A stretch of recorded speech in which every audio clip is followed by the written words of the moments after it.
processus de transformation chez Deutsche. The process of transportation at Deutsche Hospitality. It's our pleasure to welcome Markus Bernhardt, CEO with Deutsche Hospitality.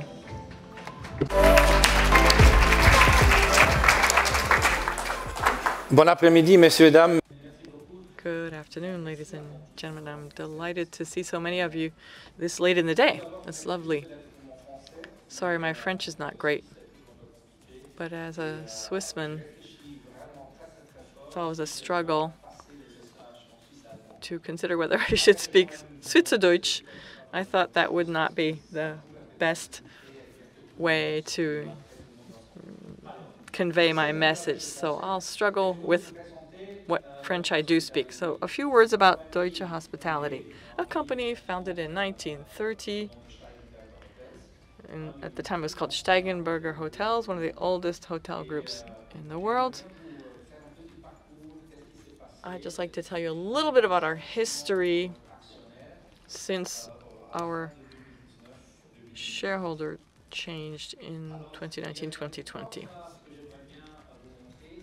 There are three chapters I'd like to tell you about. First, a word about Huazhu, our partner, who has bought out Deutsche Hospitality, what Deutsche Hospitality's vision is for 2027, then the transformation of Deutsche Hospitality.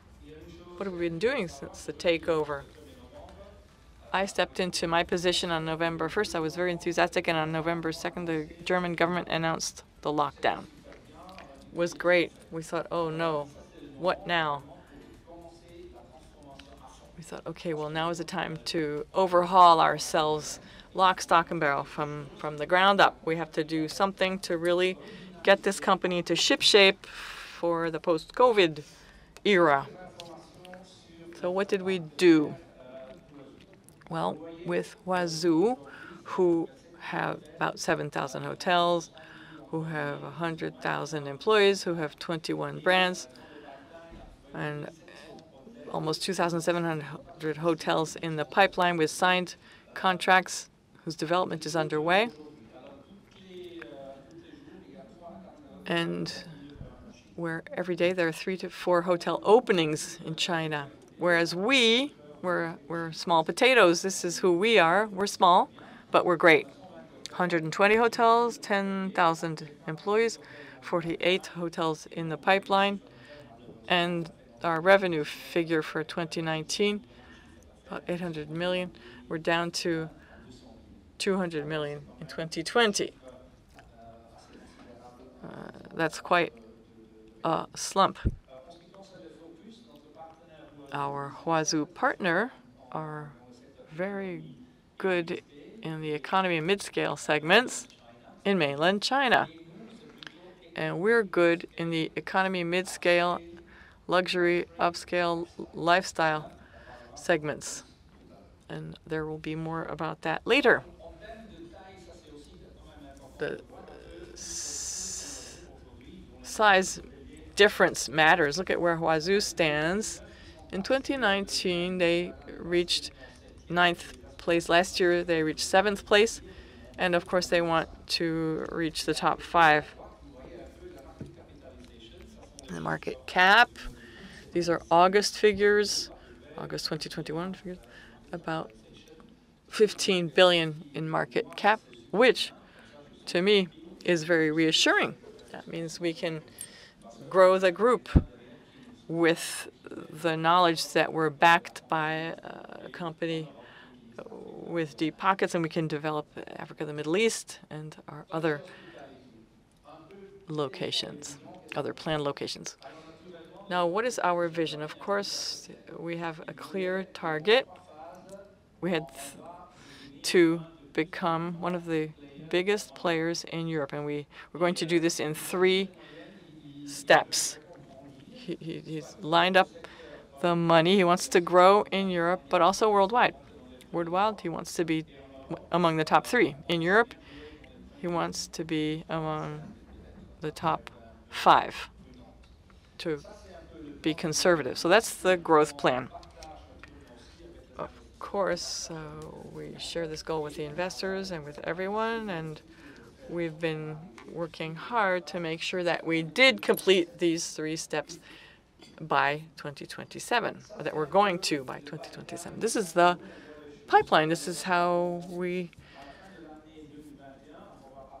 where we've set our sights on. We'll have 170 hotels this year, and the 700 hotels we'd like to have by 2027 can't be opened simply through organic growth. So we're going to have to carry out some M&A so that we'll be growing organically for half of our growth, and the rest will be through acquisitions. We will be buying hotel chains that are, unfortunately for them, up for sale in the wake of the pandemic. There's a lot there are a lot of properties out there for the buying, and this is our goal.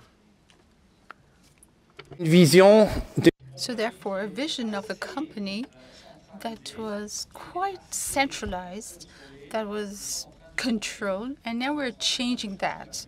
We're changing our culture.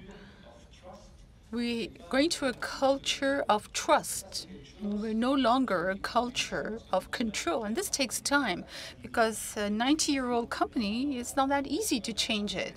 So we're really working on that, and with a new team, with a new management, and with a new owner, I think that we're on the right track to succeed. For all those who do not know Tigenburger or Deutsche Hospitality, just a little information that is important. Created in 1930, the company was always very innovative. For those who do not know, Tigenburger created the Robinson Clubs. Robinson Club, this was to compete with Club Med. And unfortunately, we regret having sold off this chain to TUI in 1970. And then you see the development, you see what happened in the meantime and the development with the various brands. And I'd like to go back to the various brands, because a lot of things happened this year with new brands that were created and the changes with this company to enter a new dimension, especially in the lifestyle sector. So the core values for us, with a Chinese partner behind who is very strong in digitalization, tradition and innovation equals success for us. Deutsche Hospitality and our transformation process. So therefore, we have developed 4 different pillars on which we've been working since November 2020. Brand and commercial, technology, growth and business development, and of course, naturally, the way in which we're going to manage our employees and corporate social responsibility. These are the 3 pillars on which we've been working for the past 10 months. We haven't reached there yet, but at the end of this year, early next year, we'll be ready to not only start our business, but to start new acquisitions that we might make during that period of time. So that is the target, to become one of the top hotel groups in Europe. Now, the different brands we own, and then I'll go into the details. So on the right-hand side, you have the franchise conversion brand, then the economy lifestyle, mid-scale, upscale lifestyle, and luxury lifestyle. These are the 8 brands we have today. And I'm going to go further into the details now. So Tigenburger icons. These are the 5-star luxury hotels, the prestigious hotels. We have 6 of them, 2 in the pipeline. In October, we'll be opening the first one in China. And these are the heritage hotels we have. And this luxury of Tigenburger is therefore pursued, and that is the company's DNA. Then the new kid on the block, this is a cooperation that we ended in July with Porsche. We're going to create a new lifestyle brand called Tigenburger Porsche Design Hotels. This is a lifestyle product in the luxury sector, very upscale, with a strong cooperation with Porsche. So this is an example. This is not a Porsche hotel, but this is a Porsche design tower, which is in Miami, and these are apartments. But this is the direction in which we'll be going with the Porsche design hotels in the future. Just to give you an example, it's the tower in the center here, and in this tower, you can put your car in your room, and the royal suite in the last floor, you can have up to 8 cars in your apartment. So that is the change in the culture, and the brand will become more powerful. And with Porsche, which is a very dynamic company, and they have an advanced technology, and this can really help us in our sector to become even better, to have an even better performance. And we're going to organize a press conference in 2 weeks from now in Munich, and together with Porsche, we will make some spectacular announcements. Now, after Tigenburger, which is the brand that was created in 1930, this is the tradition, the hotels we own. This is our DNA at Tigenburger. These are either the resort hotels or hotels in the different large cities. Jazz in the City. This is a product we launched because we saw that lifestyle is important. When we talk with investors, we just come back from Dubai where we held a conference, and investors over there want to see different things. They don't want to see the old, very well-known brands. They want to see something different. And Jazz in the City, this is a product that we have in Amsterdam, Stuttgart, and Vienna. We're opening another hotel in Dubai. These are hotels that have a vibe for the younger people. These are products for the millennials and the digital natives. So this is extraordinary. And with the 3 we already have, we are very successful. House of Beats, so this is the new kid on the block. And we launched that during the International Hotel Investment Conference in Berlin a few weeks ago. We've already signed 3 contracts. Here we combine music, fashion, and art.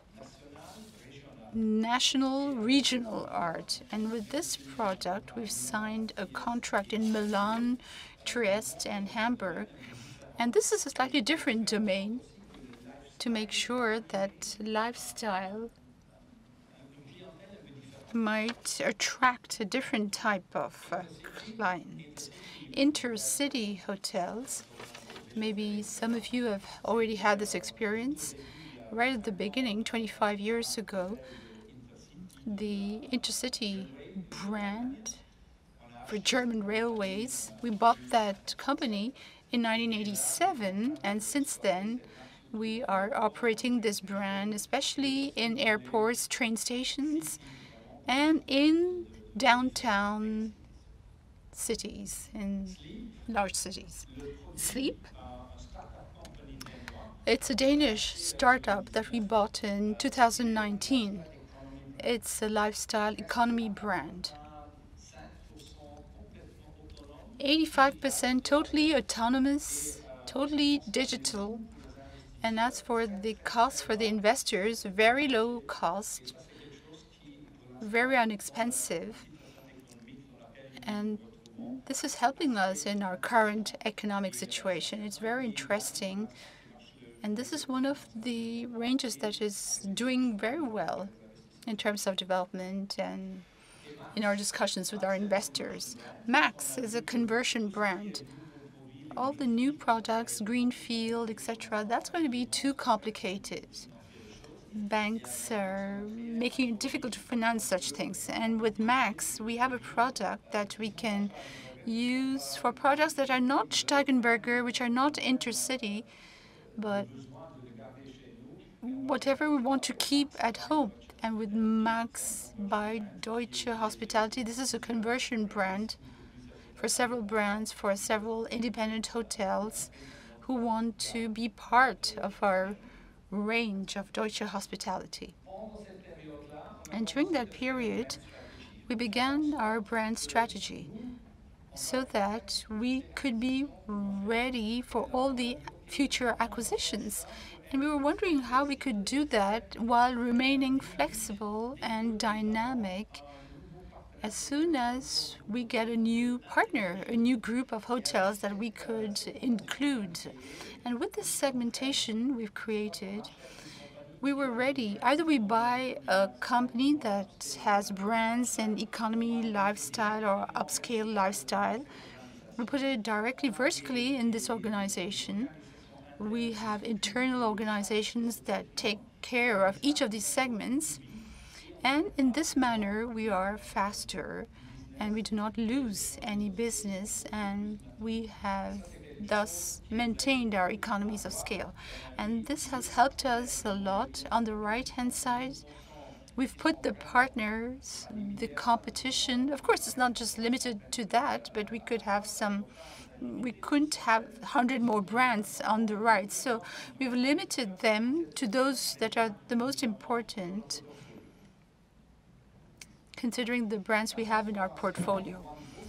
The transformation for a group, well, we've made some major changes in the commercial sector. We have reorganized the sales structure of our group totally. Until 2019, for each of the brands, we had the adequate organization, and then we thought, no, that's useless. So now we have one single commercial organization, and all the brands will be cross-sectorial, and in this manner will be much more efficient on this market. So this is another thing we did. It took time. It wasn't easy. We had to cut the number of people in our teams. We reduced it by some 100 salespersons, but now we have a strong team which is very efficient, and this is important for us in the future, and it wasn't so in the past.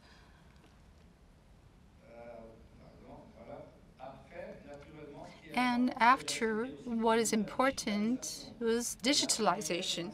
And here in this chart, you can see digitalization and IT in general, technology, how that is perceived. This isn't a chart we prepared ourselves. This is something we took from a company that deals with digitalization. And here we see where Europe and hoteliers stand today, where India and China stand. And here you see Versum is very much in advance. There's one system, one infrastructure, one CRM, and nothing else. They deal with all this with one single platform. And what is interesting is that the owner is not someone from the hotel sector. He's an engineer, and he studied robotics. And what is interesting for him is to just give us the platform. He just sells the platform.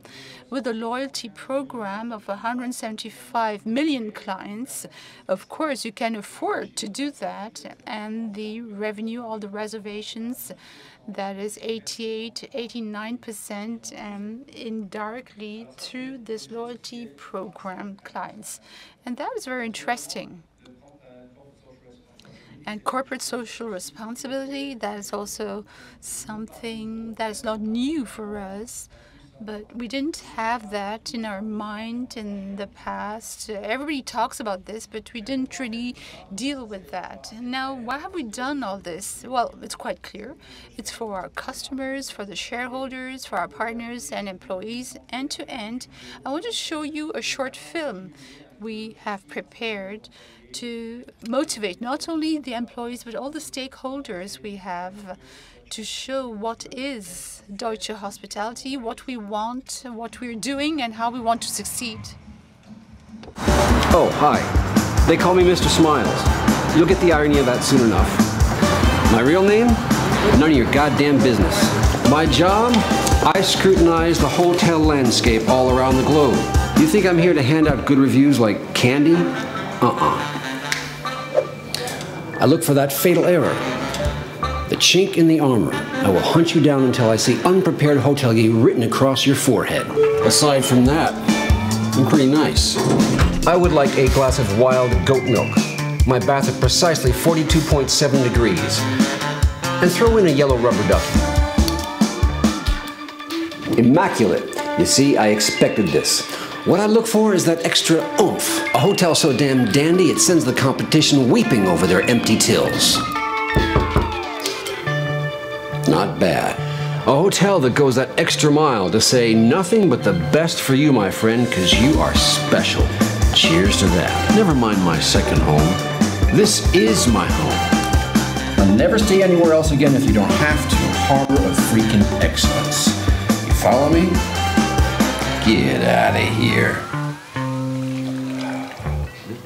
I'm not easily impressed, but,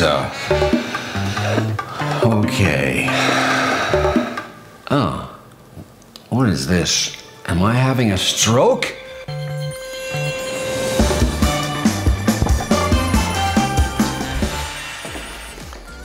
Merci beaucoup. Thank you very much.